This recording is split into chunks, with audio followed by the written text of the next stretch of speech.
শালা কত বছর ধরে মাছ ধরলাম, বহুত দিন ধরে কামাই নাই, কি করাম? কামা ঠেলা চোখ দিন বেলা ফিরে মেল তেল কোনো কিছু না, মাল খালে টেহা লাগে, কি করাম? বালা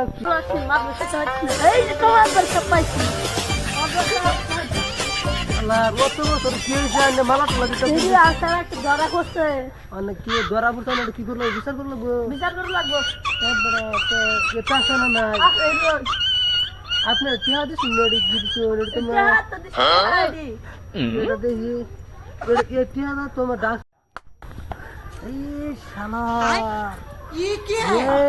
না না উঠুন ভাই, উঠুন আমার তাও হোক, যাই হোক আমার মত ভাই ফেলে গেলে আর তুই কেমন না ওপর দাঁড়িয়ে ঠিক হয়ে যাবো, তো মারছি না তো চলুন আমরা